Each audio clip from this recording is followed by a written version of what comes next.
Good Morning. morning, madam. Good morning. I'm Vaishnavi, the Incubation Executive of Atal Incubation Center. Welcome to today's webinar hosted by Atal Incubation Center, Central Coffee Research Institute, Center for Entrepreneurship Development, a technology business incubator established at the Coffee Board's head office in Bangalore. This initiative, in collaboration with the Central Coffee Research Institute and Atal Innovation Mission, is dedicated to supporting and nurturing startups in the coffee sector. At AIC-CCRI-CED, we offer a range of facilities and services designed to accelerate the growth of innovative coffee-related ventures. Our resources include state-of-the-art laboratory, mentorship programs, funding opportunities, and access to industry experts. Today's session is from our Venture Spark Startup Stories webinar series, showcasing inspiring entrepreneurial journeys, challenges, and successes. It aims to inspire, educate, connect with entrepreneurs while featuring insights from founders, investors, and industry experts. To deliver this webinar, we have with us today Ms. Shivani R., founder of Tribal Brew Coffee, and Mr. Bharat Singhal, founder of Billy Who Coffee. Ms. Shivani, the founder of Tribal Brew Coffee, a brand pioneering India's grab and go specialty coffee movement. An engineer by background and a proud native of both Bengaluru and Chikmagaluru, Ms. Shivani reimagined how India experiences coffee, making it accessible, artisanal, and deeply rooted in Indian culture.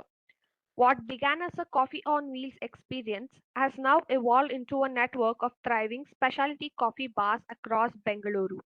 She is passionate about enhancing the quality of life of coffee lovers and making specialty coffee an everyday ritual. Our next entrepreneur, Mr. Bharat Singhal, is the founder of Billy Who Coffee and an accomplished retail designer with extensive experience in the food beverage industry. The name Billy Who, derived from the Kannada term white flower, holds deep significance, symbolizing the beginning of agricultural year and the promise of prosperous harvest. He possesses strong expertise in market research, management, business development, and marketing strategy, complemented by a refined design sensibility and attention to detail in brand building.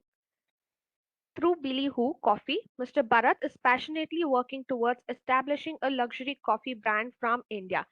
We are excited to have you both share your insights with us today. I welcome you both on behalf of Atal Incubation Center Coffee Board.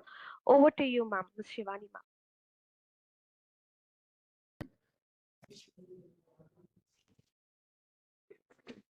Hello hi ಕೇಳಿಸ್ತಾ ಇದೆಯಾ? Yes, ma'am. Okay, ನಮಸ್ತೆ. ಎಲ್ಲರೂ ಚೆನ್ನಾಗಿದ್ದೀರಾ ಅಂತ I am guessing. I hope all of you are doing well. I am Shivani. I started as an engineer in Ramaya College. I'm born in Chikmagalur though, and I'm brought up in Bangalore. So Amma is from Chikmagalur and Appa is from Bangalore, and I have always thrived the entrepreneurial energy. And I feel post COVID, when I got time to think about what exactly I want to do, my drive was, to find out a problem that was existing and solve it for people living around us. When I was going around that, I was thinking, what is happening back at Chikmagalur? Now, when I go ask my grandfather, where's all our coffee going? He used to say exports. And when we travel across the world, we used to not see Indian coffee name pop up quite often. We used to find Colombia, Brazil, all of those, but I mean, sometimes I've even found Korea in coffee, but hardly found India as the forefront at coffee when we travel globally, right? But we are one of the best coffee growers in the world. We are the sixth largest. We are moving towards the fourth. We're competing in the third and fourth space now, and our quality of coffee with the culture and soil and weather that we grow is unmatchable, is what I believe. So I felt the need of, either we need to know where it's getting exported and they need to know it's from Indian soil, or we need to experience good coffee ourselves. Namdella, we are giving all of our best coffees to the world and then they're not even calling out for us. This was the first problem that I saw, saying, hey, I would want to dig deep into this. was that, I kept asking people around and understood that, the best of all the AA, AAA, B, AB were first getting exported and the remains were left over to India.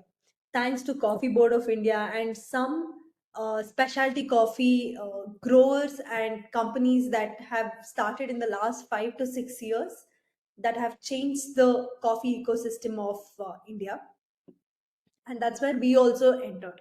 Right now, first two, we started with giving specialty coffee for our own people. Post that, we used to package our products. I'll just take you through a small slide. You can ask all the questions at the end as well.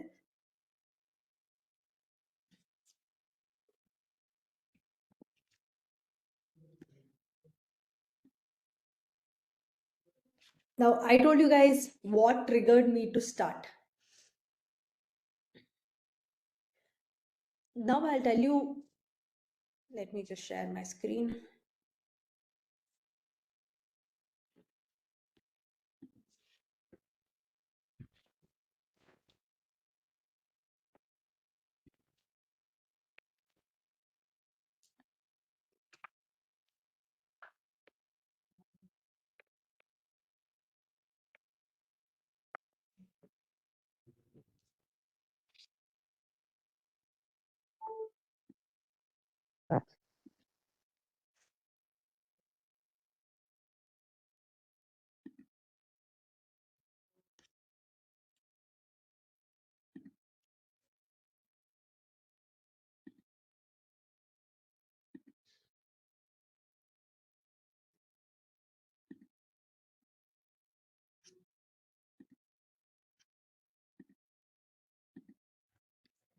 Is my screen visible?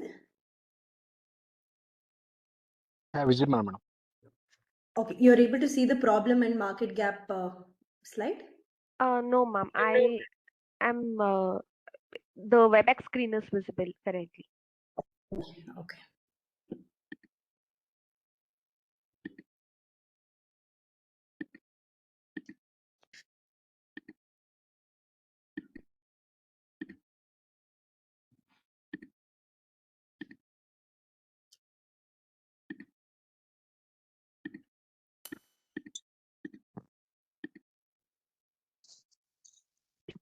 Is it visible now?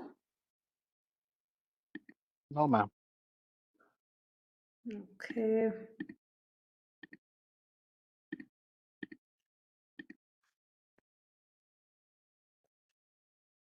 Okay, no worries. I'll just take you through it without that. Vaishnavi, is that okay? Yes, ma'am. That is fine. I'll try one last time.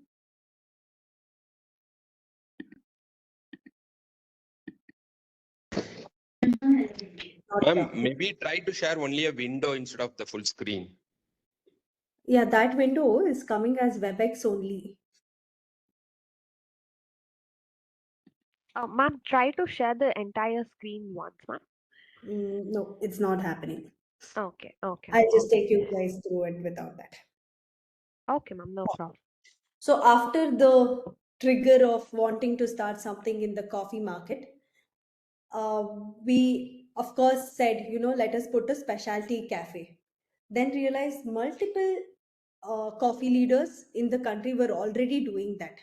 So we felt like, what do we do differently? What do we solve actually? And then we found this, we almost met about 800 customers.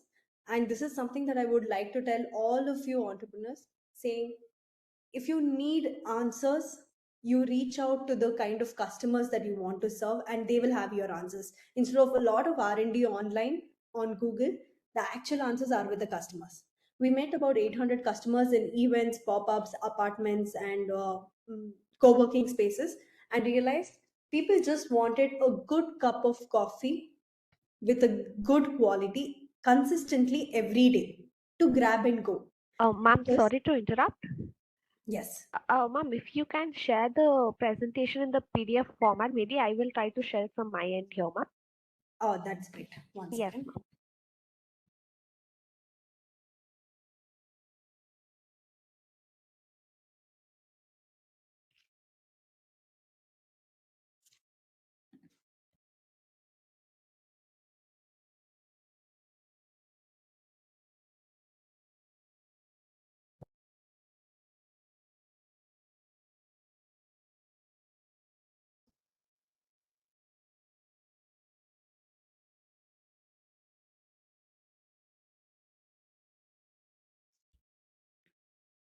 Actually, I've shared it with you.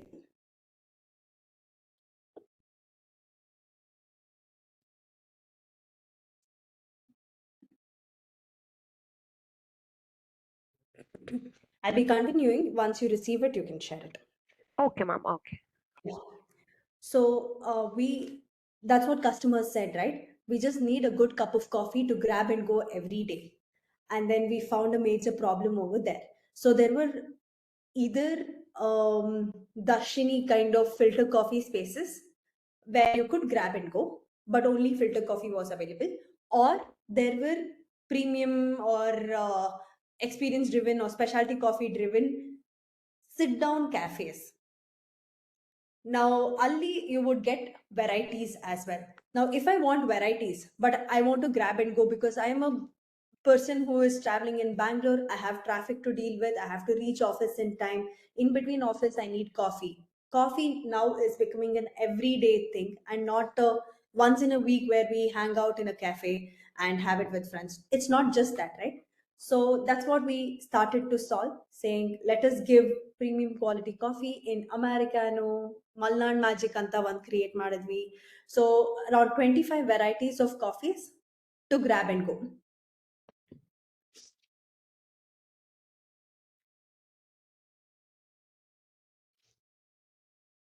When we got this idea, we did not have any other grab and go outlets in India that we could bank on, saying, hey, this is a study that, these are the number of consumers. So what we did is we had an MVP, that is a minimum viable product, where we do not put a lot of investment, but still test the market. So we got a truck and got a specialty machine from Italy and then induced it in the truck. Checked if, grab and go was viable. We served about 40,000 plus customers in Indranagar and we were very confident, yes, we are solving something. We can now expand and solve it for more people. Here is the problem and market gap that is there. Lack of coffee and gourmet in grab and go format. Espresso specialty coffees mostly limited to sit down cafes. Next one was food offerings, which is the stage that we are at right now.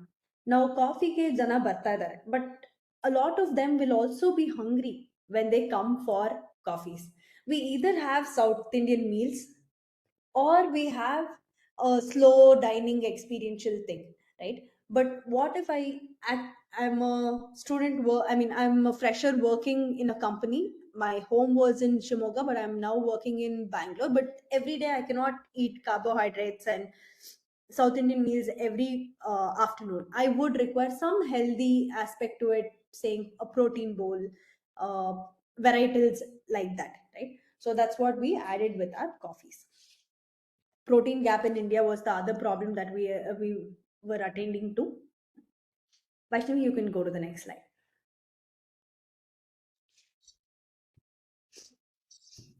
Our solutions, like said, we put cold brews on the go, we put manual brews on the go. While doing all of these, we said our main goal was to put Indian coffee on the global map. And that's when we started inculcating Indian culture in whatever ways we can communicate. For an example, if you see my video, I'm holding our cup. Here, it's a pretty design with a lot of colors, but what actually it means is Huliata, tiger dance that is from Karnataka region, to show that coffee gives energy, because the people who dance in this form have the most energy. While doing such ways, we presented Viragase in a pouch of Robusta blend, which got placed in London. We have a Ibani blend, which is an Arabica blend, which got placed in Australia. And what we were very happy about is they were happy to take it in the name of Ibani, Mungaru, all Indian names, all Indian art, and Indian coffee. And that's what we felt very proud of when we were taking it abroad. You can go to the next.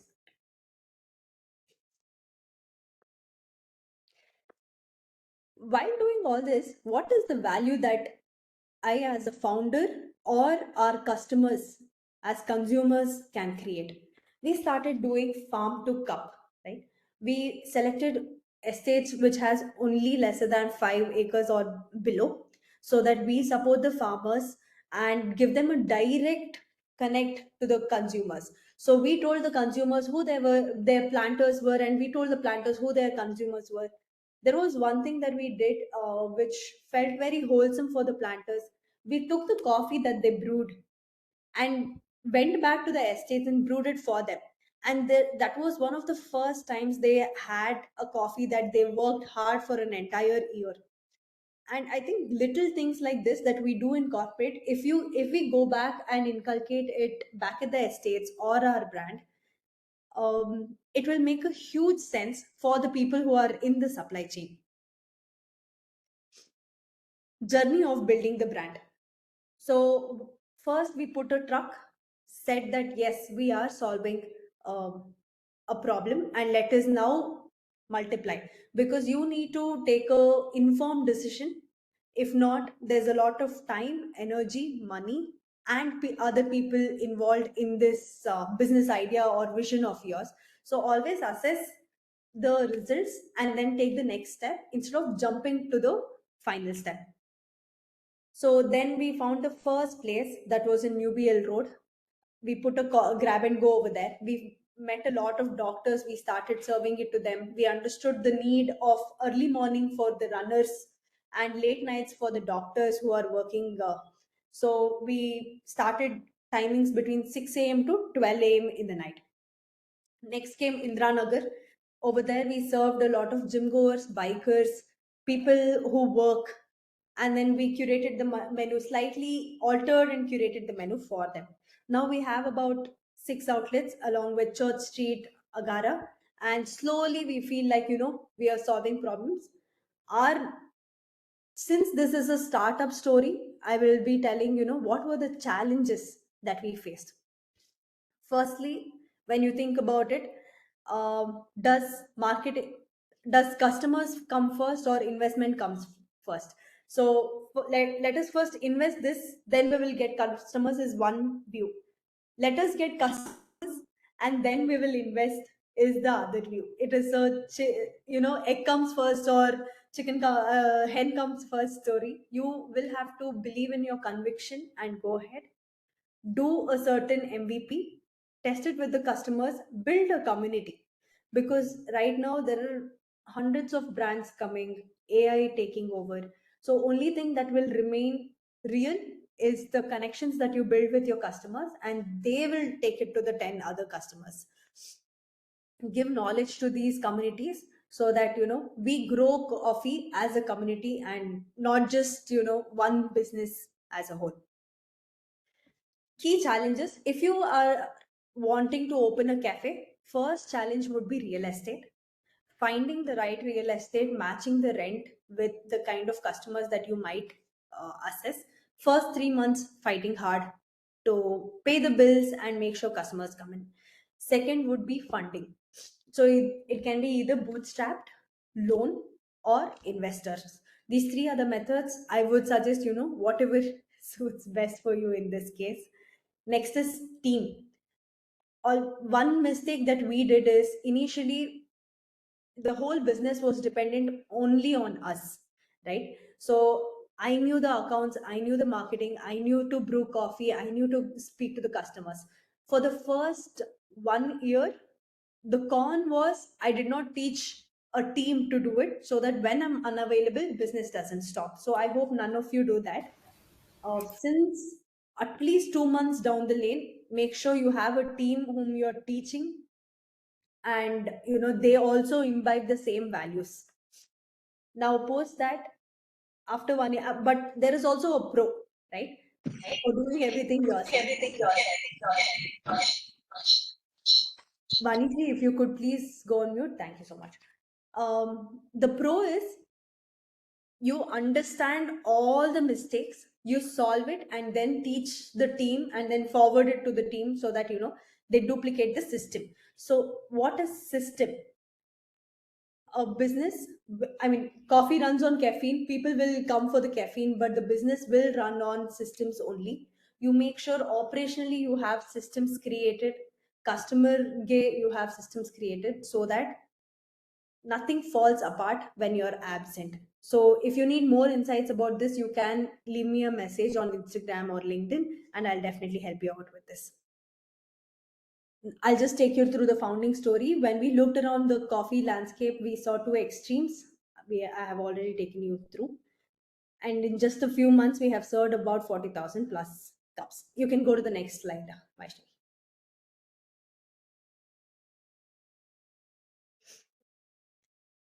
What were our USPs? First, we concentrated on the product. We made drinks, signature drinks like Sakat Latte, Mallan Magic, Bahama Mama. We made a sandwich called Chettinad Paneer Sandwich. We are now bringing in a dessert from the Malnad region, a coconut souffle. So our USP is bringing Indian flavors and giving a global experience. For an example, we have a sakat, in age old days, all of us used to go back to Ajji's house, and around 4 o'clock we used to have a hot cup of coffee with a spicy bun or a muruku, right? We are imbibing that at the cafes, where we took a Korean cream cheese bun, brought my mother-in-law spicy coriander tokku, mixed it with the cream cheese, and then helping even the foreigners understand what kind of flavors we have. So you all should have one USP that you will stand for, which will say, hey, this is what makes me different from my neighbors. Indian flavors, we introduce Indian flavors, coffee bars that reflect same ethos. Our cafes are not inspired by European culture of light brown, green. I mean, I appreciate those who are doing that as well. Ours is very bright, vibrant, just like the Indian culture. So we process local energy because it's a neighborhood cafe, and we seem to promote 5 out of 7 days have one cup of coffee, if that's what means happiness or stress relief for you. The community that I was talking about is in the fourth point, where we do art clubs, manual brewing workshops, tasters evening clubs, and Kannada and Hindi jamming sessions at our spaces. Now, what are we doing with Farm to Cup? We have created an app. We are just going to release it where people can see where they bought the coffee that they're drinking, where is it from, where was it grown. We will soon install cameras in the estate, so that if I click, I can see what's happening back in the estate as a consumer, and I can order my coffees on the go. You can go to the next slide.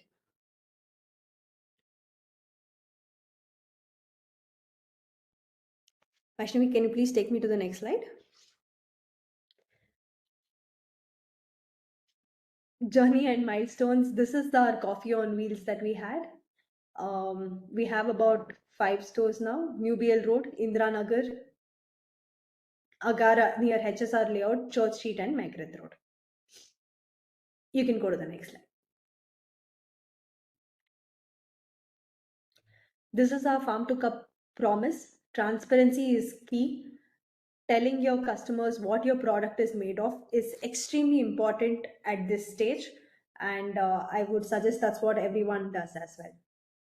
We freshly roast the coffees. We have taken up our next challenge, saying we have got India's first stronghold estate X and installed it in JP Nagar, and we will be roasting specialty coffees. And our intention with the roaster is to export roasted beans and have like a milestone for India across the globe.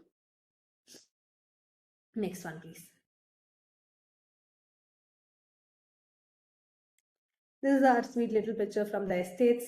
This is a picture. I mean, one more key takeaway is, whenever you start the cafe, make sure one day in your week you are at the cafe for sure, even if you have grown into multiple outlets, because your customers will guide you for the next step, because they will tell you the problems that they are facing at the cafes, so that your next step is just solving them. One more key problem was when we said grab and go. We had given a coffee cup, and then we had given a food introduced. They said, yours is grab and go. We do not have space to sit, but I don't have any. If I'm talking over a meeting and I've come for a cup of coffee and I need my protein bowl, I don't have any more hands to hold.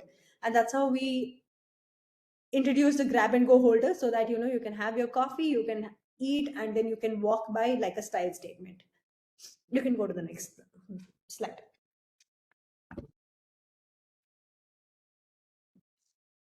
These are one of our signature bestsellers. There's Bahama Mama creamy coriander bun that I said, we have put my mother-in-law's toko. We have introduced more right now, where every food will have an Indian flavor, every coffee will have an Indian touch. You can go to the next one.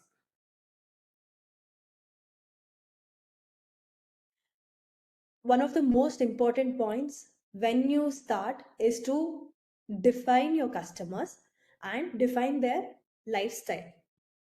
So are they working? If they're working, do they go to badminton in the morning? Do they go work out in the morning? Are they children? Who are they? So define them and just write down what they do from morning to night, it on a weekday and morning to night in a weekend. That's when you will understand where to place your product, what is the next correct move to do. Because whatever R&D we do, whatever journey we go through, whatever struggles we go through, at the end of the day, if the customers do not come and take your product, then it does not make sense for any of us. So always work backwards, understand who your customer is, and then work backwards. And in the journey of growing the product, you will also tweak it. I'm not saying it will be the same. So our customers, I'll go from the left. There are cyclists who come at 6 a.m. There are runners who grab their coffee at 7 a.m., 8 a.m., usually fitness crowd who is working out before going to work comes for coffees. We have foreigners because they are adapted to the grab and go culture in their countries. So we have people who have come from abroad trying out Indian coffees and grab and go because it's accessible. People who are going in cars, people who appreciate art, and people who work around. So these are some of our customers.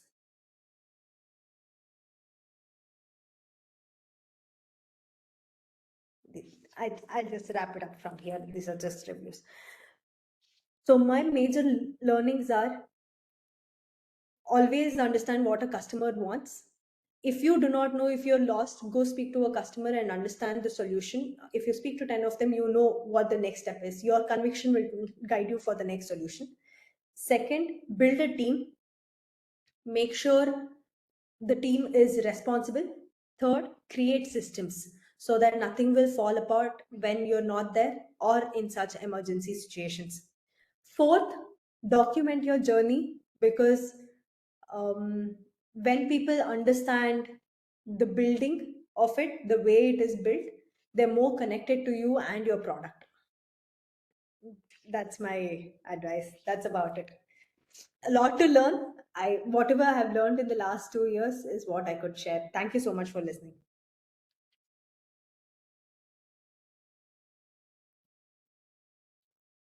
Thank you, Shivani ma'am. Now we shall move to the next entrepreneur, Mr. Bharat Singh.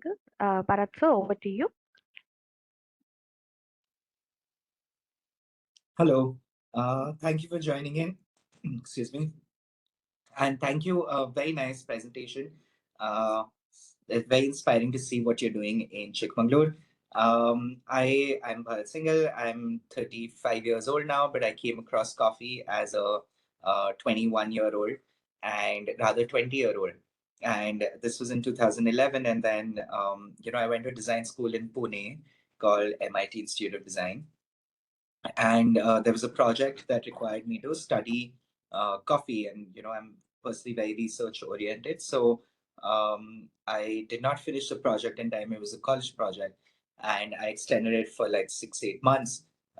However, the faculties allowed me to work on it because I think I was doing a good job at it. Then later I connected post graduation in 2013. Everybody around me encouraged that, okay, you need to go figure what you're doing. The coffee project has come out really nice. What was the project? It required me to study the market and then design strategies to promote coffee in India. Because, back in the day, tea board was doing a lot of work, coffee board wasn't. So Coffee Board only had those cooperatives running. So you were okay, what is it that Coffee Board can present to entrepreneurs in the value chain, and they would then offer subsidies to everybody. So they said, okay, can you work on something like that? When I reached out to Coffee Board, that I have a college project. So I reached out to the chairman then, and then the chairman changed. I was still in touch with the next one, the director of finance, Ministry of Commerce, everything. Then I also reached out to multiple plantations, people in the coffee value chain, and I learned that coffee is more science, more agriculture than cappuccinos, espressos. So it's very intimidating. It was back then. Today there are lesser roadblocks. For me, the biggest roadblock then was finance. Because to buy a roaster, minimum 35 lakhs was the cost to do a commercial roaster, plus warehousing space, real estate, stocks, everything. So I went back to design, and I was doing a lot of nice hospitality spaces across NCR. And every time, there was a launch of a new project that I worked on, there would be a little bit of FOMO wherein I would feel, Arey, my coffee is not here. Okay, what is the coffee menu that these guys are doing? Because I'm a designer, I'm an architect. So, we are treated very differently in spaces like, architects are buying, the khana pina khilao, like make them try what is on the menu, what they're planning as a restaurant. But every time I would feel a little bit of a FOMO that, okay, I could have had my product here. So anyway, in 2014 is when I did a crash course with Coffee Board, and then 2017 is when I actually pursued coffee. 16 to 17, I took a couple of months. I quit my job. I don't recommend anybody quitting their job, but I quit my job and I took about 8-9 months to figure how to start a business, because I'm a professional, right? To get into entrepreneurship, there's a lot of self-made barriers, so to say. How do I start? What do I do? Who do I go to? How do I sell? Back then there was no Instagram. I mean, it wasn't popular at all. I mean, it was just new. There was Twitter, there was LinkedIn, of course. So Snapchat was there. Yeah, Snapchat has come back now, but like Snapchat ka peak us time tha. Then yeah, I didn't know how to start, what to do, how do I reach out. So little things. I reach out to people in plantation areas, and then turns out there's a wedding. They required to gift obviously coffee, because as a planter they want to gift coffee. So that is when I actually bought my machinery. I bought a second-hand machine to start with, not a coffee machine, a grinder. I didn't need to brew coffee, right? If I'm just supplying. So I'm creating a gift box, and I reached out to vendors. I found my vendor network by reaching out to paper manufacturers, packaging, box, ribbon, this and that, all of that print stuff. And then I put together a flexible packaging for coffee. Everything small MOQs, because I'm just starting off. When starting off, I would not flood in all my money into stocks, right? So everything was little and like small MOQs, it's fine. I also started out without branded cups. For a coffee brand to start without without branded cups, I think it was foolish, but I did it because I also got them printed, I think 8 months down the line into my business, which I think was a great decision. In retrospect, I feel, if I put that money, because all these cups are like big MOQs. If I put in that much amount of money and then the space it occupies, I would be stressing about how to move the cups. Started with non-branded cups, because it wasn't, I didn't feel the need unless I came across projects that required or would show up as opportunities for me for branding. So yeah, that's that. But anyway, coming back to how I started after I covered. I went to design school, came across coffee as a design project, research, executed a brand called Biliu. Biliu is a Kannada word for white flower. You might be aware. It's it's significant of the coffee flower. Every time the flower blossoms, it's a huge celebration for the planter, because, looking at the flower, a planter knows what their eventual yield would look like. More flowers means more cherries, means more beans, means more money. So it's a nice story for the planter. It's a nice moment for the planter when the blossoms happen, and it's key to agriculture. If there are not enough flowers to a branch, they'll just chop it off, because why to nurture that stem through the year? But that aside, we now work with multiple plantations. We've worked with over 100 plantations overall. And we create blends, specialty blends for uber luxury hotels, restaurants, and cafes, including the Tajes and the Oberois of the country. We're in over 700 hotels, restaurants, cafes across the country. Mm, We also export. We are also selling around the world. But the idea is to get Indian coffee available to Indians. So, we are looking at quick commerce, we're Blinkit, Swiggy, all of that, Amazon, our own website. It's a good mix of B2B and B2C, but B2B helps my bills pay, while B2C is little expensive. So my stocks get blocked in the market, my money gets blocked in the market, but eventually the idea is to reach people's homes. So, I mean, we'll continue to, figure that out. D2C is definitely expensive, and if anybody of you are starting off, um, make sure you have some help. Don't start with interns. Get like proper professional help, because every day is an opportunity lost and money not earned. So please get professional help for digital commerce, for D2C, because everywhere there's a cost, right, for your ads and like returns, and to run the ads, to analyze the data, to synthesize the data. You need help. So like, don't do it alone. It'll be foolish. The other thing is, how do I just have some notes in front of me. I want to cover how did I get in touch with industry and plantations. That is, like I mentioned, I reached out to Coffee Board, then I reached out to Direct Finance, and then they further introduced me to Coffee Planters, Mrs. Menon, a lot of nice people in the industry. But, back then I was 22, 23, 24 years old. So, and coming from Delhi, I was seen as a spoiled rich kid. So they would take me to waterfalls in the plantation and feed me sandwiches as a picnic, as I know I'm here for like real business.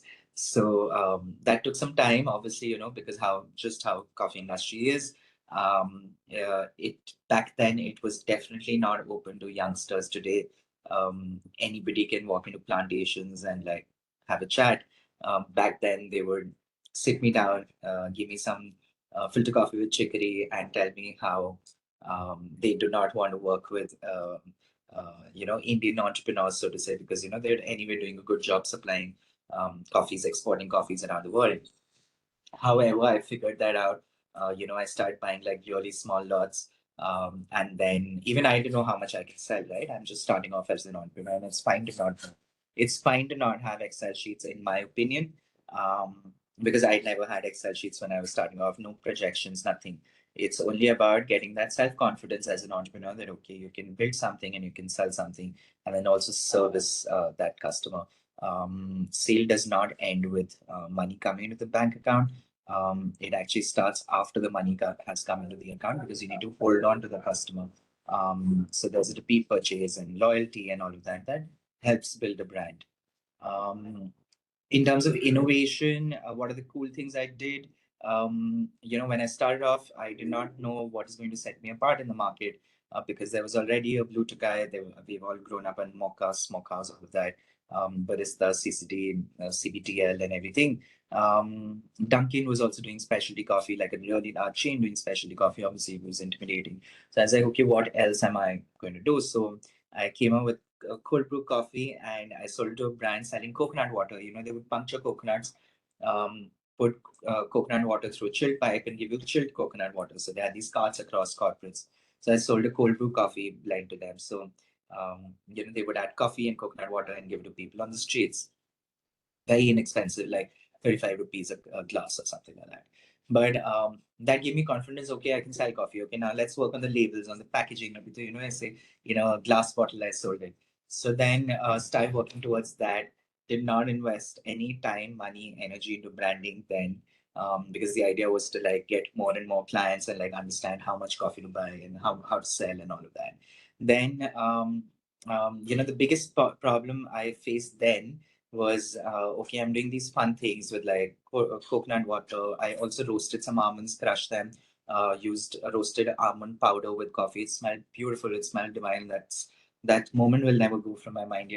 there was an aroma of almonds, and then suddenly an aroma of coffee, and then the room was just like, is it almonds? Is it coffee? What is it? I learned we can't mix two ingredients together and sell it, so it's fine.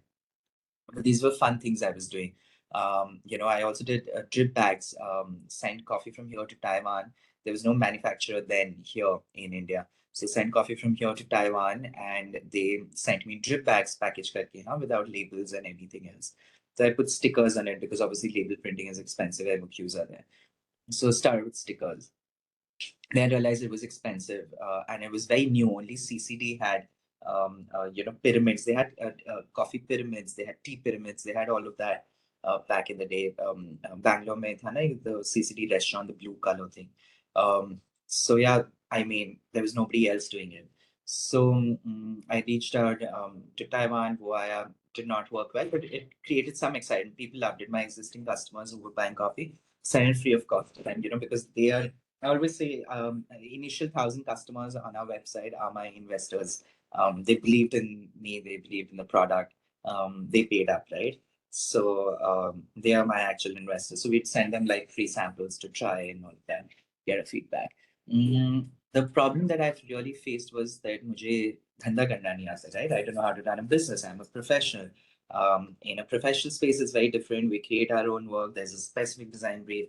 We follow the design brief to the T, and then we present it. And how we present it, and all of that was my job. So in terms of creating something for the consumer, was different because here I don't have a brief. I create my own brief. Right, today we are a challenger brand. What is a challenger brand? The regular traditional brands are that, okay, you listen to the customer and you create for the customer. Challenger brands is that you change the narrative, the way people consume.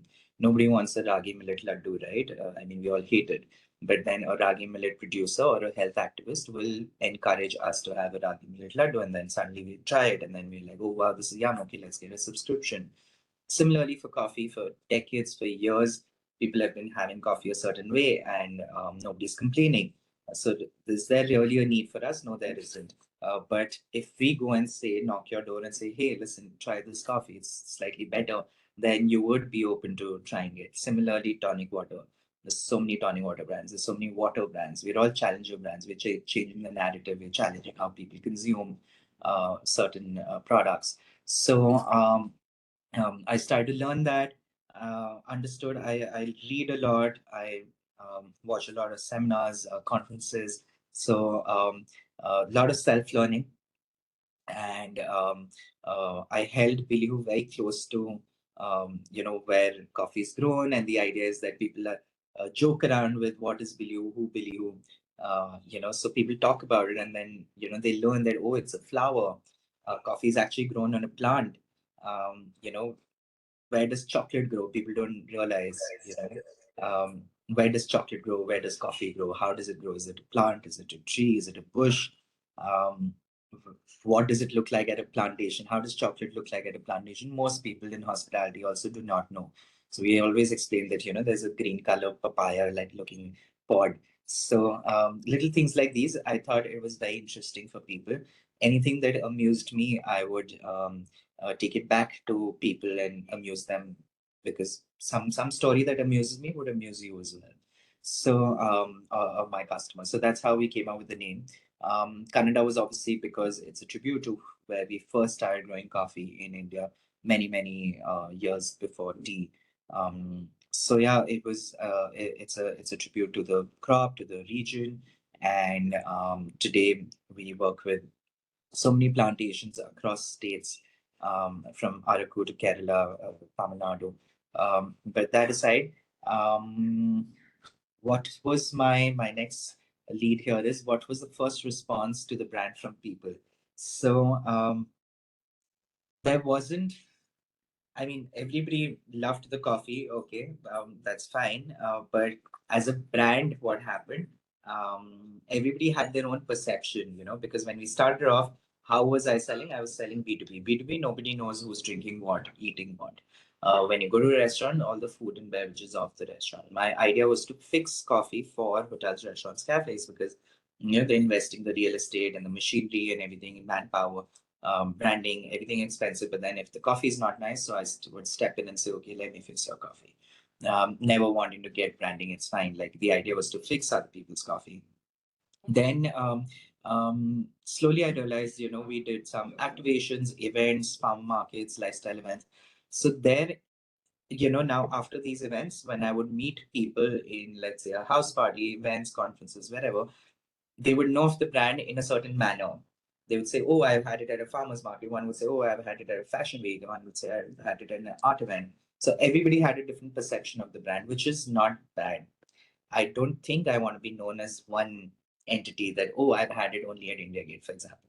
It's fine to be having different perceptions. And see, this is also something I learned, that how I imagine myself to be as a person, no other person in the world can think of me as me. Similarly, for the brand, how I would imagine the brand, nobody will ever see the brand in that manner. So might as well embrace that fact and let everybody have a different perception of the brand, different experience of the brand at different touch points. When you go to an art fair, you have Billy in a certain manner. When you go to a farmer's market, you have Billy in a certain manner. When you look at it on Blinkit, you will be experiencing it in a different manner. When you have it at home, it'll be different completely, which is totally fine. I think that is what really, when two people meet, sit together, one says, I had Billy in Ladakh, in snow, there was snowing and I was having a cup of coffee. It was this person sitting in Goa discusses, oh, I had a coffee cocktail. So by video. So that is very interesting for me. How people, respond to the brand image, brand perception, and brand experience is completely different. How we stand out in the market is basically, we do a lot of fun things. We try to stay relevant with like creating cocktails, mocktails, desserts, live desserts, packaged desserts, ready to drink bottles, live assembly of drinks, fun stuff with Bilio. We've done some, of course, scrubs and all that is very common, but like coffee dyed paper and then using that paper to make shoe boxes for a recyclable shoe brand. I think that was very cool. We've done some carpets, hand tufted carpets with, coffee, with fun stuff. Like constantly, we are doing interesting stuff. We work a lot with artists and designers. Obviously, that's a space I come from, so it's ingrained in me to like reach out to young artists and do fun stuff. But also we did some kombucha, coffee, vanilla bean kombucha, ready to drink. It's also in a lot of Korean clubs, Oprah hotels, and all of that. We replicate coffees from coffee profiles, taste profiles from around the world. So let's say what a Vietnamese coffee tastes like, which is very Robusta forward, right? India grows mostly Robusta, and like it's not treated as well because people just, I mean, the Western marketing is such that Arabica, people go crazy. So and however, India loves Vietnamese style coffee, right, which is with condensed milk and sugar. So we created a Vietnamese style blend, which is, we call it Vietnamese style. We don't call it Vietnamese. So Vietnamese style blend, which is basically condensed milk with a Robusta forward coffee made in a fin, like a proper. It's very similar to South Indian filter, but made in a fin. So the decoction is really, really bitter. You can't have it black, but you add condensed milk, add ice. It's fabulous. Everybody loves it. It's like a nice, strong, cold coffee. So of course, Robusta growers have a great opportunity there right now. Then we did some tea coffee blend, okay, like a mix of tea and coffee. India's first tea coffee blend. Blend some tea leaves, coffee powder, coffee beans just for the visual. Some little bit of spices, like nice, wholesome, warm cup. Fun stuff is very important, I feel, just to stay relevant. How we're different as a coffee brand. I mean, not the brand, just the coffee as a product. When we work directly with planters, everything is super traceable in, to the plot of land, to the farmer on the job, because obviously registers are maintained. That aside, traceability nobody cares about. We care about it. But from the consumer perspective, the coffee is not overtly bitter. So we don't, we say bitter and sweet and sour, beautiful notes. Don't diss sour or a bitter coffee. The idea is that there are multiple tasting notes to coffee. So let's embrace all of those. There are different micro lots which are super sweet, sour. Then there's a 100% Robusta on our website, which I remember in lockdown, Mrs. Benin pointed out to our founders in the country, saying that, okay, I have the audacity to sell 100% Robusta online. But the idea is that we are constantly innovating at the plantation level, because we are working directly with them. We have the access.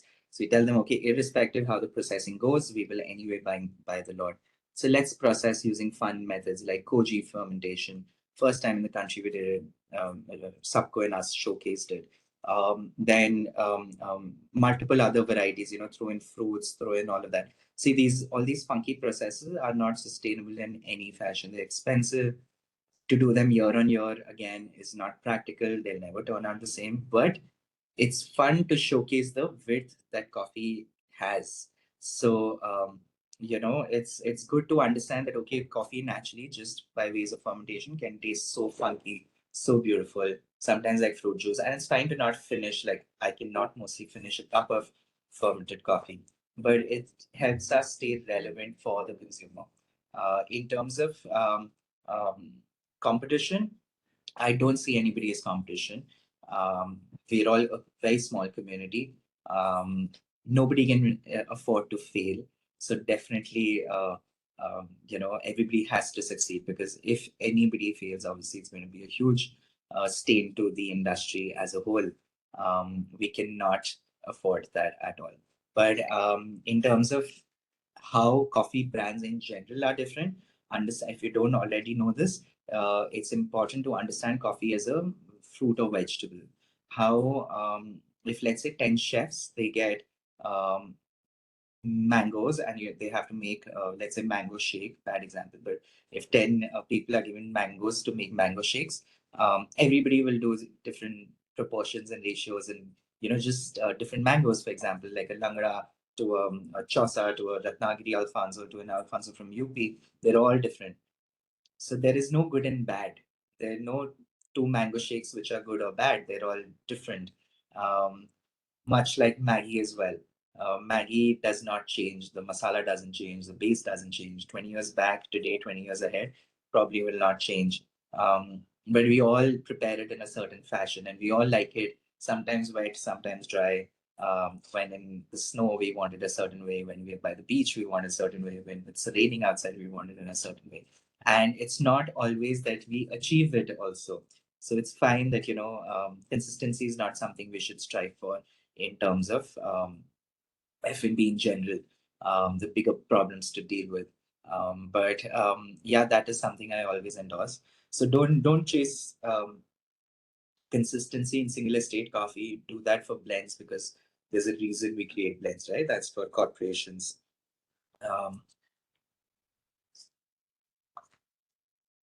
How do we bring in sustainability, community, and farmer initiatives into our business?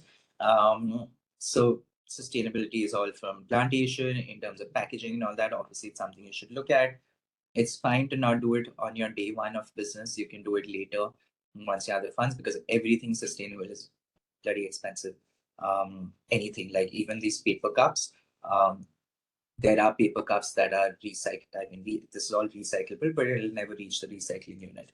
We'll throw it in the dustbin, right? But there are compostable cups. There is compostable packaging, not available in India yet. But we tried, because, I've always been so forward about it. Many years ago, I tried switching to oxo-degradable bags, not realizing oxo-degradable means it won't have a good barrier. It had a cornstarch barrier. So my coffee was getting stale in like seconds. I got a big order for that. I mean, I placed a big order for it, and then I had to waste all of it. I packaged compost in it and gifted it to my customers. But I got it printed and everything, and like it was quite a scar. I did lose a couple of clients because they said your coffee's stale, and I was arguing, no, my coffee's not stale. Then I learned that, oh, my packaging is not good enough. Then I wrote to them, listen, I was trying to be sustainable and all of that, but it was a big hiccup. I did not know it's not got a good barrier. But that aside, learn from that. Now we're looking at doing away with these, but then there's no cost efficient solution yet, but always looking out.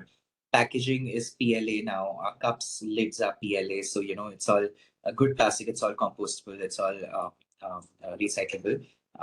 Backyard recyclable, backyard compostable, as we call it. Then we also did some work with WCI year on year. So that would be Women in Coffee Association of India, something like that. But that is basically, all the money that we earn would go to charity. So we would put up kiosks, and because Kannada is very close to our brand name, so in Bangalore especially, it would attract a lot of attention. Some 5, 6 news channels covered us. A lot of people came very excited by the brand name, and when I started off, I thought the brand name is funky, it's funny, but then turns out it attracted a lot of good attention. People also remembered. um, but when we're starting something off ourselves, there's always a lot of hesitation, which is totally fine. Sometimes it's good, sometimes let it go. Just keep at it, make sure that you're constantly at it. That is the most important quality you should have as an entrepreneur. And advice for future entrepreneurs is only to hang in there, make sure you don't get distracted. There's a very fine line between distractions and opportunities. Mm, Many people ask me, why do we not have a cafe when we open our own cafe? But I started out with the idea of fixing coffee at other people's cafes. If I start running a cafe, I'll become a competition to my customer, right? Um, so that is not something in the near future that I'll explore, but I don't say never for anything. The only thing is that, some opportunities, because we work in Uber Luxury, we come across a lot of rich and famous people willing to give us their money and all of that, but we're completely bootstrapped, 8.5 years now. I just feel if we stay true to our art and craft, it helps fulfill our promise, ensuring I get a good night's sleep and look forward to coming back to work the next day. No opportunity is ordinary per se. Every opportunity opens up massive doors. I always quote this gentleman, Virgin Atlantic. What's his name? But anyway, he says that, first say yes and then figure out how to do it. So Richard Branson. But yeah, it's no opportunities ordinary. We all have craved for acceptance from our consumer when we start off, and never forget, um, take opportunities, figure how to work them out. Just don't get distracted from your original vision. Yeah, that's that. Please ask me any questions and keep in touch. We're called Believe Coffee on Instagram. I'm very accessible. It'll be fun to learn what you all are looking to start out. Thank you. Thank you, Bharat sir. Now we shall proceed with the Q&A. Participants, if you have any questions, kindly raise your hands. We shall call out your names and further you can ask the questions. So I have a question in the chat box by Mr. Siddiq. Yes, I can So read that. I wish to start a cafe in front of university campus. Suggest coffee making equipment guidance. Yes, Mr. Siddiq, you must look at professional guidance. Just by telling you what equipment to get will not help. You should understand why you're investing in certain assets, because understand that whatever a couple of lakhs that you might have to spend in your coffee machine is basically for hiring that talent who will actually brew a cup of coffee. So each cup is handcrafted. Each cup is crafted by a human that you will be paying a salary to. So you need to be a good boss. Make sure that person stays with you. Make sure that person gets empowered. They learn. You need to make sure they upskill, and then they'll also show loyalty to you in return. But please seek professional guidance before you buy any coffee making equipment.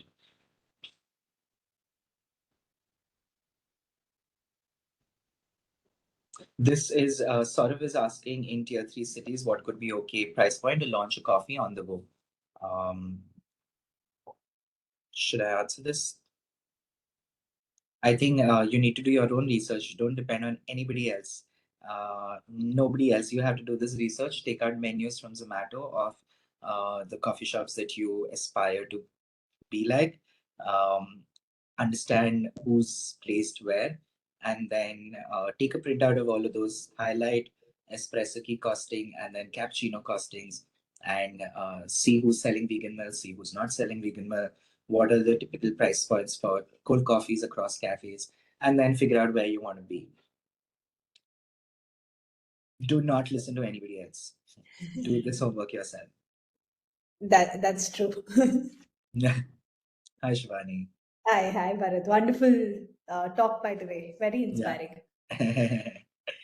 Of course, I mean, we're all doing our bit. Yes, Company does Shivani some ma'am, I engineering work. have a Yes. Hello. yes, Good morning. proceed. Please proceed. Yes. This question is Very to Madam Shivani. Please tell. My name is Nagarajan. I am Okay. speaking from a village near Kodaikanal by name Tandikudi. Okay. I am a small coffee grower. Okay. Your presentation is really very nice and very impressive. Thank you, sir. I am a natural farmer, a small farmer owning a less than 2 hectares of land. I Okay. am growing a coffee which is natural, not even organic. I have not used any fertilizer or pesticides for decades. I'm the Okay. third generation and handing over the fourth generation people and a single origin coffee estate. I Okay. am actually looking for, you put that word farmer to cup, farmer to consumer and farmer to you. Correct. I cannot supply very big quantity, but I am looking for some customers. I can supply green beans or roasted powder around 50 kgs per year, or maybe maximum 100 kilos, depending on the output. Because I'm a natural farmer, I cannot expect more output from the plants. I am allowing the plants to grow on its own, and whatever the plant gives to me, I am taking it and giving back to the customers. And if you can guide me or introduce me some few customers who wants to buy a small quantity, or even he can buy green beans from us, I'll be very happy. How to contact you? Please let me know. But really appreciate your presentation, the way you present us a very simple English language and understandable. I really, what I say, should say, digested all your output. Really, it's a happy presentation. Huh? Thank you, And sir. my next present thanks to Mr. Bharat Sinkal. Sir, your voice is not audible to me. I'm not able to hear anything from presentation, but your language is so high. A small farmer, little man from these small villages really cannot able to understand what you are trying to say, sir. I'm so If sorry. opportunity comes next time, you present in a very simple language and understandable thing, it will be more helpful to you and helpful to the farmers. And people, experienced expert people like should share your experience in an understandable form to people like us, sir. Really, anyway, I congratulate you for all the things, sir. No, Thank you I'm so so much. sorry, but thank you for joining in. Thank you so much, sir. If you could leave your number on the chat, I will contact you and help you with the customers, or if we could try it ourselves. But a few suggestions would be, there would be small cafes near your place, Nagaraj sir, where they would require coffee beans. So you could give them a pricing and directly give it out to them, or we could see how we could source it ourselves. Bharat, do you have any other suggestions for him to sell off his green beans? Sir, my coffee is a premium coffee and natural coffee. Got Quantity also is going to be very small. I cannot promise a high quantity because I had very honest with you. We also learn a lot of things as your idea of having made a lot of mistakes. Now I can give in a very marketable or sellable quality and quantity to you, madam. Yeah, very, very nice. So you should definitely reach out to us. We will take this conversation forward. Sure. Can I My go name next? is, I have a question. This is Sriram here. Yeah. Sorry. Interrupted. So Sriram, sir, now, just sir, a please minute. go. Thank you so much. Thank you so much. Thank Thank you. you so You can much. keep your contact number in the chat, Nagaraj sir. Yeah. Yes. Yes, Shri. Shriram, sir, please go ahead, sir. Yeah. Good morning to both Shivani and Singhal sir. This is the question. This is totally something different from the brew or coffee or the new one, fresh varieties, whatever you're producing it. I am actually trying to extract energy from the spent coffee and tea grounds. Okay, so which I have done some studies and then I made some POC. Possibly, if you are able to see that on screen, whatever I'm showing, right? So these are all the kind of things. So I collected some coffee grounds on my own from cafes and different places with chicory or without chicory or whatever it is. So this is an organic material. I am trying to make it into a burnable material so that the value can be extracted from that. So would you find any usages for that, or how best I can do it? So the next option would be to use it as a mushroom substrate, possibly. So I know mushroom cultivation a little bit. I got trained with a mixture of it, so that good organic material, the mushroom will eat it. But before going to that, because that will call for a proper controlled space and environment and a lot of very delicate things to be done for them.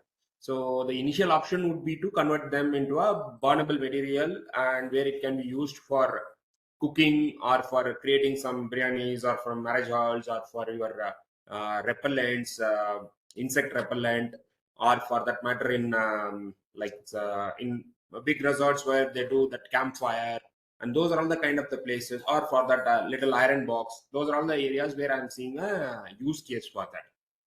So far, I have created this kind of this burnable balls or any kind of a material for about 3 kgs with the binding and all.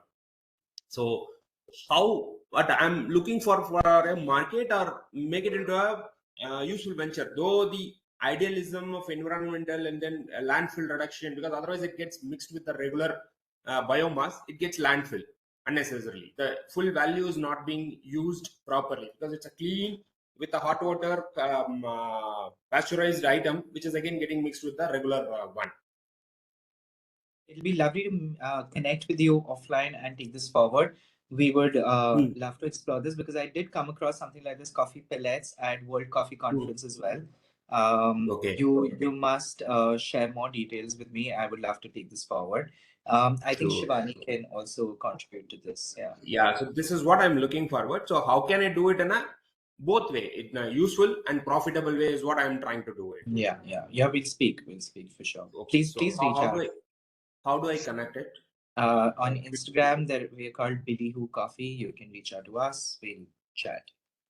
If you could type it and put it, I'll just copy it. So certainly. Yeah, I got it. Thank you. Thank you.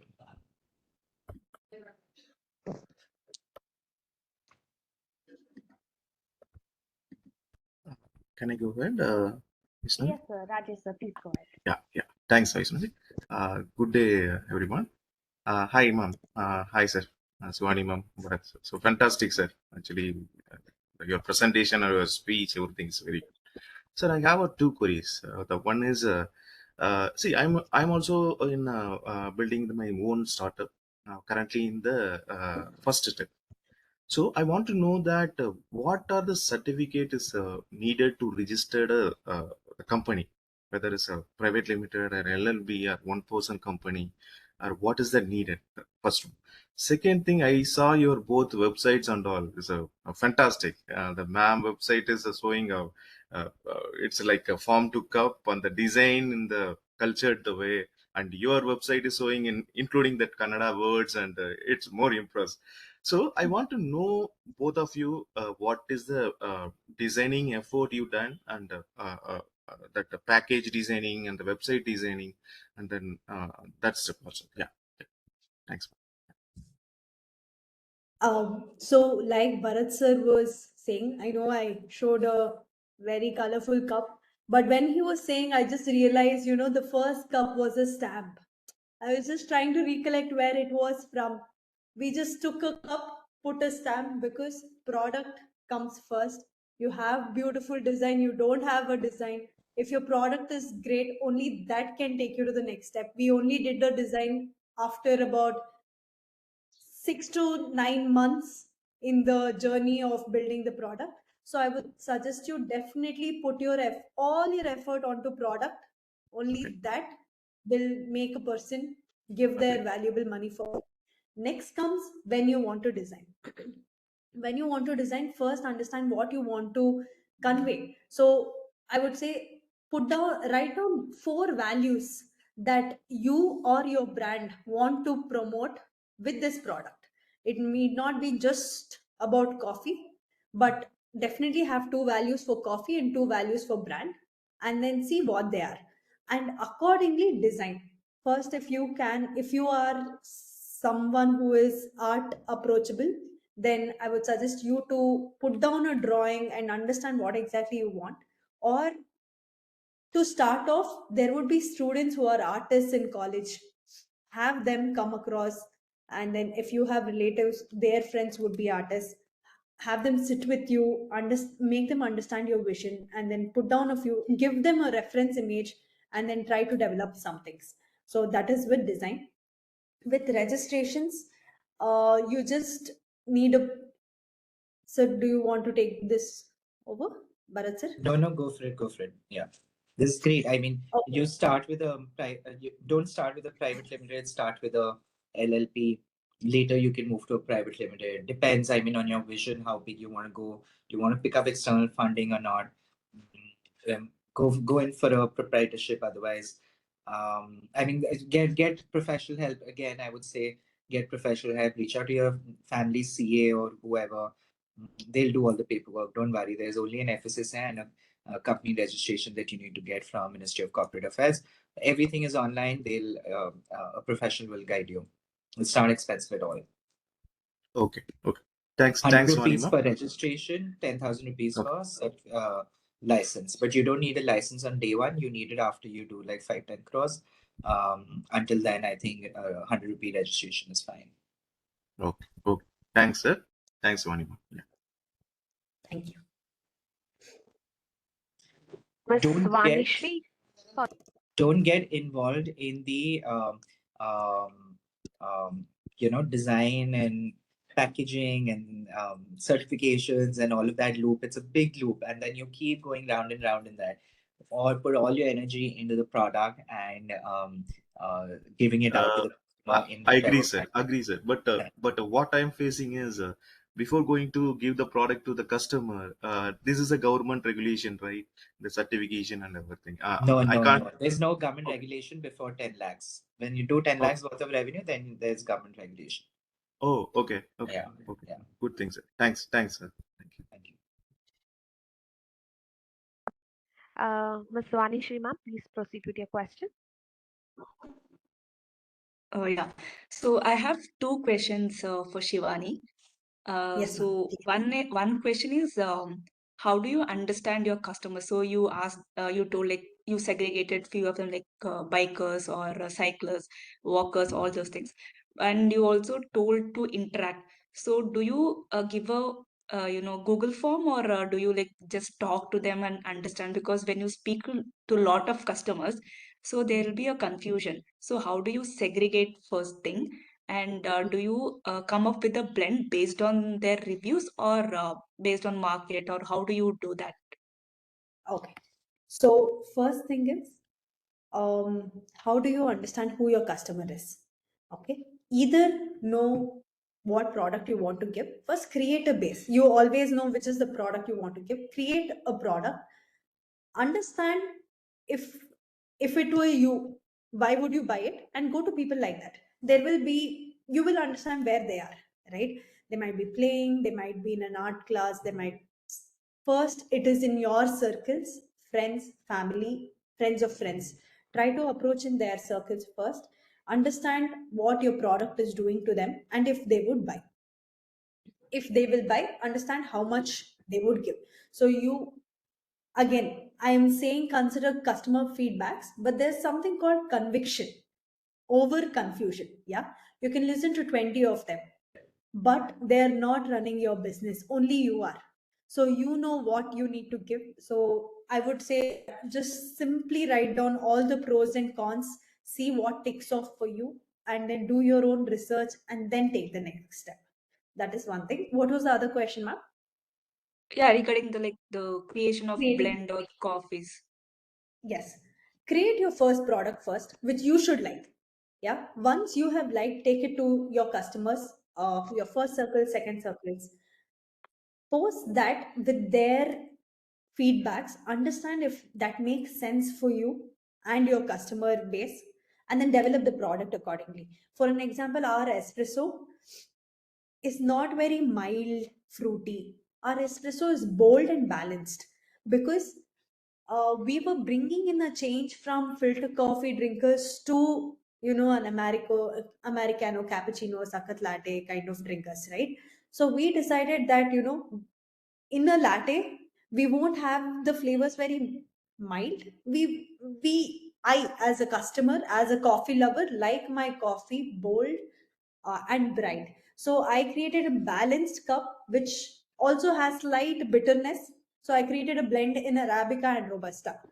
Initially, all we used to hear was Arabica. So we also kind of, got scared if that's the only thing that we have to serve. But we have such beautiful Robustas in our country. So don't go by what everyone says. Understand that and then take a decision yourself. So that's how we made sure we are not just an Arabica driven brand. The myth of Robusta is not a great coffee is just marketing by the West. And Robusta is also beautiful, and we wanted to create that blend. So that's how you understand what you want to do. Okay, thank you. And another question. Yes. So do you think giving multiple options in the cafe is good, or keeping it very minimal that way? Like, because few customers they go for a lot of options, but few people are just they stick to one or two options. So how do you find that? Like, what do you suggest? It is this one is there is no right or wrong in this, right? Keeping minimal options and reaching more customers is also good. Having more options for the people who are coming is also good. This depends on the place that you have selected and the conviction that you're going with. If you stick to, hey, I will give only 4 products and I will make sure it reaches hundreds of people around, because my 4 products are perfect and it's like the flavors are unforgettable, then you should go ahead and make the 4 products. Or if you want to say, if there is a 18-year-old, if there's a 25-year-old and a 40-year-old, and I want to serve all 3 of them, so that's why I want to give a variety of 15 products. That is also right. It really depends on you, the placement of your cafe, and who are there around it. Okay, thank you so much. Thank you. Yes. There are a couple of questions in the chat that I can see. Yes. Saurav is asking, have you ever faced issues in marketing advertising in small town cities like a tier 3 city?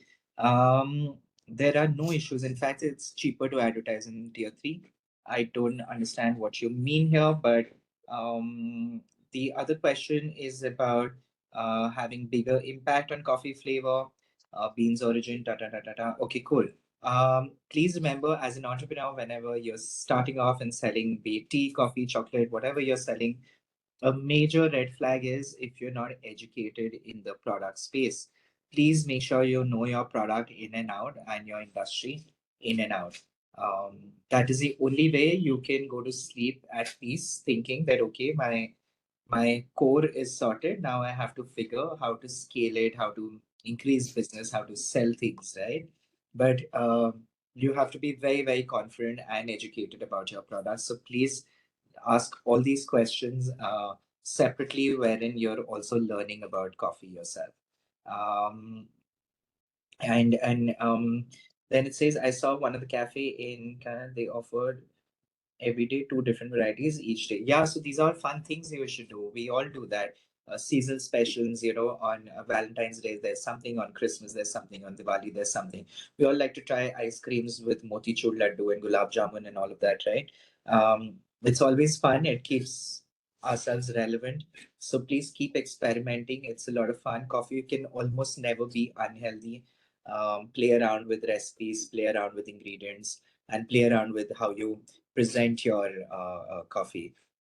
Like Shivani's done a great job with packaging, branding.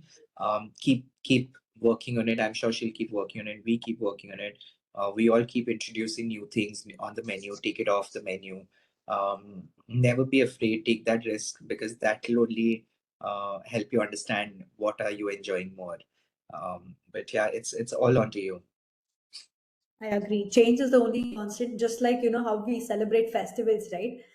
You keep the brand young when you are bringing some changes while you're solving new problems. See, 1 year ago maybe I would have talked about something else. Today there is a different kind of problem, so you solve that or improve an experience with something. So keep introducing new drinks and understand what does best. Yes, thank you, Bharat sir. Thank you, Shivani ma'am.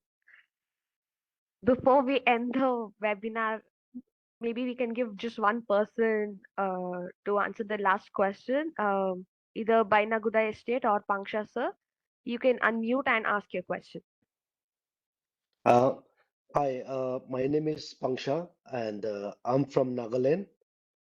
And sorry, I'm down with a little bit of throat infection, but I'll try to be loud. Yeah. Thank you both of you for the great session. To my question, we are actually from a kind of non-traditional coffee growing region. Okay, I'm from Nagaland, but again, the eastern part of Nagaland. Okay, so we are closer to Burmese border than to the Indian border, actually. Like one of our participants had mentioned earlier, we are growing coffee in a natural environment, and our startup is actually working with a more like a kind of Araku kind of model, but in a small scale. So had actually converted a self-help farmers into a government registered cooperative society. We are currently working in it, and our coffees are grown in about 4,000 to 4,500 above sea level. It's all naturally grown, organic. So The challenge please that we ask a have is, question. yeah, the challenge for us is we have been trying to sell the green beans in the market, but given the location and the remoteness of, we are not able to really at the price that will benefit our farmers, benefit our startup. So I just wanted to, I'm just looking for advice, or if like, we are targeting customers who appreciate the value and the quality of the product. Pangsha, are you on different multiple platforms like LinkedIn, Twitter, Facebook, Instagram? We have just created an Instagram page. Okay. We're just starting. What are the efforts that failed? Tell me the efforts that failed. Do you have your own website? No, sir. We have just been selling it organically through word of mouth, or we have like regular buyers, mostly from Nagaland and the neighboring states. So you're not happy with the price that you're selling at currently to the existing market, right? You can say that, sir. Okay, so business, how it works is the more money you put in, the more money you take out. So you need to get your own website. You need to get your Instagram, Twitter, Facebook, LinkedIn. Start talking about the work you're doing. I'm sure you're doing a kick-ass job with your coffee in the Northeast. There are a lot of nice coffee roasters there. We've worked with a couple of them. We worked with a couple of plantations. There's some excellent work happening. If you don't talk about your work, how will the world know? So you need to reach out to people through social media. You need to have your own website. Attend more of these sessions, talk about your product in different places, showcase good branding. Yeah, I mean, with word of mouth, there's only so much you can do. You need to have a website, right? You need to shoot pictures with your phone. Just take a phone and shoot pictures. You don't need professional photography. Yeah. Yep. So we are in the process of doing that. Yes. Yeah. No, you have your phone with you. Please click 5 pictures today. 100%. You have to do this today. Yeah. Well taken, sir.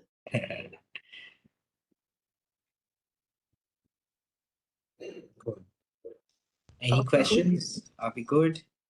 In the interest of time, can I just ask one question? Sure. Sure, sir. Please go ahead. Shivani, both of you have been doing some incredible work. Bharat, of course, for having lived in Delhi, and when I moved to Delhi 13 years ago, my only access to coffee was Rama Market or they even said Khanna Market. And Shivani, what you did from a pop-up standpoint was incredible. I think what you've pulled off is just outstanding. My specific question to you, what do you specifically do with small growers? So I'm a small grower myself. I grow coffee sustainably. I'm all kinds of certifications I have, including Rainforest Alliance and what have you. I've only been exporting my coffee. I've come to a point where I want to work with other small growers, and that's really what I want to do. So I want to know what specific outreach programs you have. Of course, going back to the one big problem that we have with coffee is it unless you process it on the farm, it all goes into the pit. So it really cannot. There is really no micro lot that you can sell across multiple outlets. So my specific question, I looked up both of you guys. I want to know what specific outreach programs you have for small growers. Today, when you look at any coffee brand, you only hear the typical names. You hear, Ratnagiri, Barbara, Salavara, and so on and so forth, right?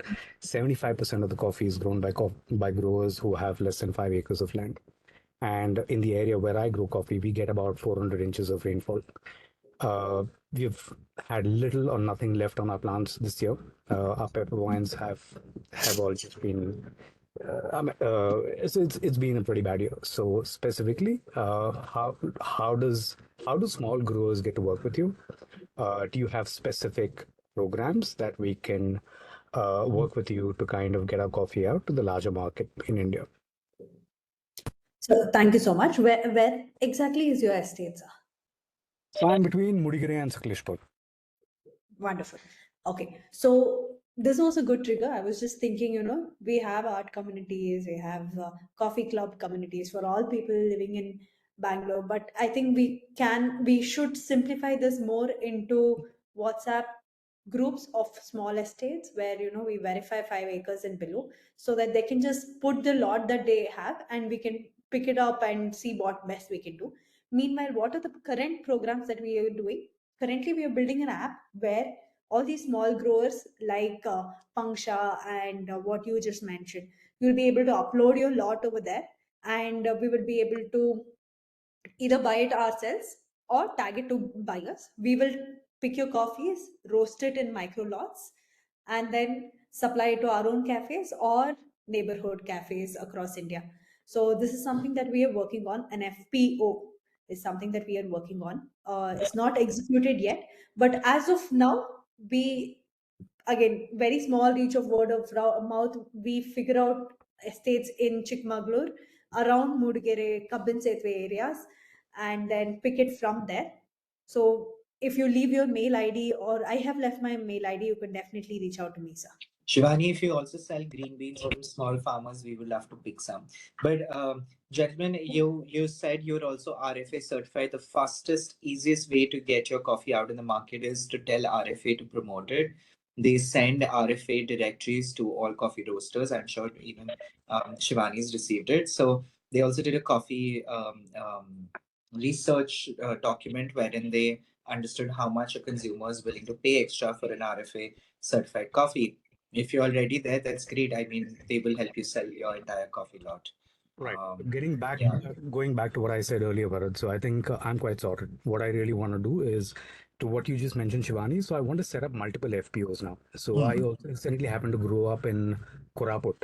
My dad was with HAL and with the Air Force. So I kind of understand, speak the language. I work with growers currently in the Northeast. I work with growers currently in Odisha.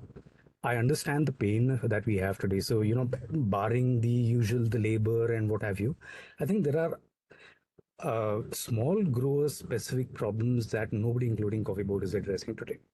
And I want to know what specifically as brands that you are doing currently, so that if there is any existing program, because I'm not just looking at the forward linkage. I want to know what you kind of do through the blossom to bean cycle. Right. So may I know the problems that you mentioned that most of them, not the Coffee Board, is actually addressing right now. If we can know that specifically, we can walk towards that path. So the first and foremost thing is people want money the day the bag leaves their farm gate, right? And now when you want to unlock value, that's clearly not going to happen. Now you mentioned FPOs. So when I wanted to set up an FPO in my area, there was a lot of pushback from small growers saying, I can't wait for you to kind of unlock value. You need to pay me today. So the only way I could kind of look at it was to kind of build a brand, work with cafes and what have you. And that's really what I didn't want to do. So that is Bharat's expertise. right? I mean, I was blown away when I saw Billy Who in Taj. So Taj Palace is incidentally my go-to hotel. And when I saw Billy Who, I was like, who is this? Who's displacing Tata Coffee in a Tata hotel?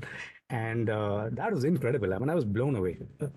So, and then I said, I mean, you guys should work with small growers like us. I mean, Ratnagiri has their market, Babra has their market. Uh, it's small growers like us who are really struggling. I mean, we're barely able to make ends meet. And, I wish you have like a larger integrated, program where you work with small growers. Right. So we love working with growers. We've also worked with somebody with just 2 acres of a plantation. I went to his home. His TV was so broken. He had a light behind it. I mean, we work with anybody and everybody. Sorry, I don't know your name. It's only showing your plantation name. But that aside, we're always looking out for new plantations. RFAs also send me their document, the entire directory. We will be reaching out to them in due course of time. Please reach out to us and share what you are growing and your community is growing, people that you're working with. We'd be happy to pick it up. We're not stuck up with a Ratnagiri or whatever. Yeah. So I've hit you up. I've sent you a DM here on the chat. If you can share your email ID, your number, and for us to I will just do that. I will just do that. Thank you. Thank you.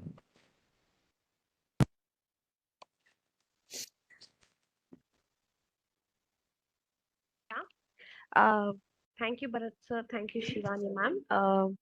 Dear participants, any other queries? The official Instagram IDs and email IDs of both the resource persons are on the chat box. Kindly get in touch with them as we are running short of time. With this, I would formally like to conclude the session. Yeah. Thank you. Thank you. Namaste. Thank you, Thanks for sir. the Thank you. Thank you, sir. Thank you, ma'am. Very good afternoon, everyone. We extend our heartfelt thanks to Ms. Shivani R., founder of Tribal Brook Coffee, and Mr. Bharat Singhal, founder of Billy Hook Coffee, for their insightful session on Venture Spark webinar series. On behalf of AIC-CCRI-CED, we sincerely appreciate your expertise and enthusiasm in today's webinar. Your valuable insights have enriched our understanding of the entrepreneurial journey, and we look forward to continued collaboration in the future. A special thanks to all our participants for your active engagement and thoughtful questions. Thank you all. Thank you. Thank you.